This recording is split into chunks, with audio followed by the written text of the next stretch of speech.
दोस्तों आइए एक और पाठ्य योजना एक और लेसन प्लान करते हैं। इसका विषय है विज्ञान और उप विषय है हमारे चारों ओर वायु। ये कक्षा 6 के लिए समय अवधि 35 से 40 मिनट और दिनांक जो भी हो वो यहाँ पर लिखेंगे। पहला हेडिंग है सामान्य उद्देश्य जनरल ऑब्जेक्टिव्स। इसमें विज्ञान के विभिन्न प्रयोगों से अवगत कराना, मानसिक शक्ति का विकास करना, विज्ञान के तथ्यों एवं नियमों का ज्ञान प्रदान करना, वैज्ञानिक का दृष्टिकोण का विकास करना। फिर है विशिष्ट उद्देश्य स्पेसिफिक ऑब्जेक्टिव्स। शिक्षणोपरांत छात्र वायु में उपस्थित गैसों के नाम बता सकेंगे, ऑक्सीजन के महत्व को जान सकेंगे, वास्तविक जीवन में अपने अध्ययन का प्रयोग कर सकेंगे, धूल के कणों की उपस्थिति को दर्शाने योग्य हो जाएंगे। सहायक सामग्री टीचिंग एड, फ्रिकी, बात सूचक, बाल्टी एवं छोटा और बड़ा गिलास। पूर्व ज्ञान प्रीवियस नॉलेज, छात्र वायु से संबंधित सामान्य ज्ञान रखते हैं। पूर्व ज्ञान परीक्षण प्रीवियस नॉलेज टेस्टिंग। प्रश्न होगा ऑक्सीजन का हमारे जीवन में क्या महत्व है? उत्तर मिलेगा श्वसन क्रिया में सहायक। दूसरा प्रश्न होगा क्या आपने कभी वायु को देखा है? उत्तर मिलेगा नहीं। तीसरा प्रश्न होगा श्वसन क्रिया में कौन सी गैस बाहर निकलती है? उत्तर मिलेगा कार्बन डाइऑक्साइड। प्रश्न होगा आप वायु की उपस्थिति को किस प्रकार दर्शा सकते हैं? इसका जवाब देने में बच्चे असमर्थ हो जाएंगे और यह समस्यात्मक प्रश्न हो जाएगा। फिर उसी के बाद हमें देना है उद्देश्य कथन स्टेटमेंट ऑफ टॉपिक। बच्चों आज हम वायु में उपस्थित गैसों पर चर्चा करेंगे। ये टेबल बनेगी, प्रस्तुतिकरण होगा, प्रेजेंटेशन होगा। इसमें 1 2 3 4 5 6 कॉलम बनेंगे। पहले कॉलम में शिक्षण बिंदु और दूसरे कॉलम में छात्र अध्यापक क्रियाएं, तीसरे में छात्र क्रियाएं होंगी। अगले में विधि सहायक सामग्री, श्यामपट्ट कार्य और मूल्यांकन प्रश्न। ये सारी चीजें यहाँ पर लिखना है। यहाँ मैं सिर्फ कंसाइज तरीके से आपको बताता हूं, बाकी आप यहाँ से देख लीजिएगा।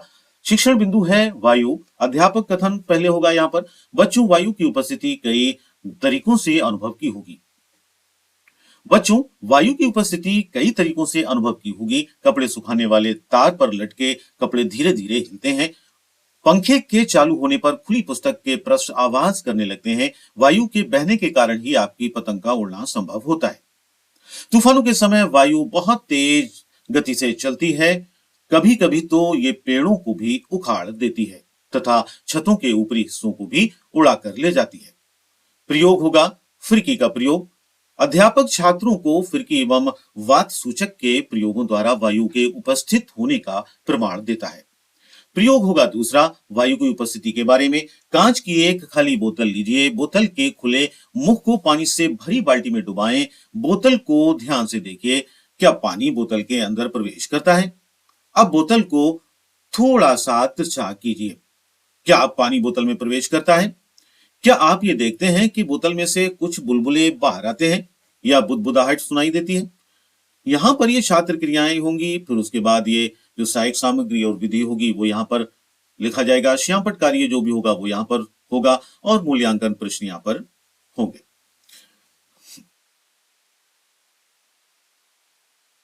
उसके बाद यहां पर फिर क्या आप अनुमान लगा सकते हैं कि बोतल के अंदर क्या था? बच्चे प्रश्नों का उत्तर देने का प्रयास करते हैं। विकासात्मक प्रश्न यहां पर होंगे। प्रश्न होगा श्वसन क्रिया में कौन सी गैस बाहर निकलती है? प्रश्न होगा ऑक्सीजन कहां से प्राप्त होती है? प्रश्न होगा ऑक्सीजन की उपस्थिति किस प्रकार प्रमाणित की जा सकती है? ऑक्सीजन की उपस्थिति के बारे में यहाँ पर ये शिक्षण बिंदु, यहाँ पूरी डिटेल और फिर ये सारी चीजें छात्र क्रियाएं, विधि और सहायक सामग्री, श्यामपट्ट कार्य, ये सारी चीजें होंगी। छात्रों क्या मोमबत्तियां जल रही हैं? बच्चों जलने की क्रियाएं केवल ऑक्सीजन की उपस्थिति में ही संभव है।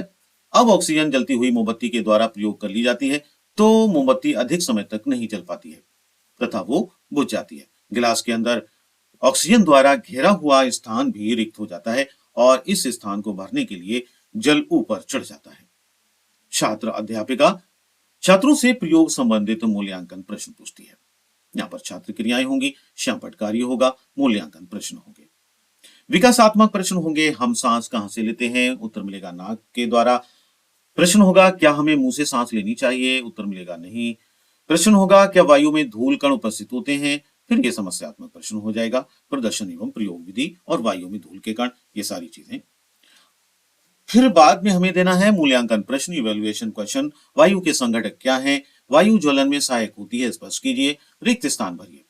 वायु में ऑक्सीजन की उपस्थिति के लिए अन्य क्रियाकलाप को अपने शब्दों में व्यक्त कीजिए। साथियों, ये था लेसन प्लान, ये थी पाठ्य योजना कक्षा 6 के लिए, विज्ञान विषय के लिए। उसका जो टॉपिक था, प्रकरण था, उप विषय था, वो था हमारे चारों ओर वायु।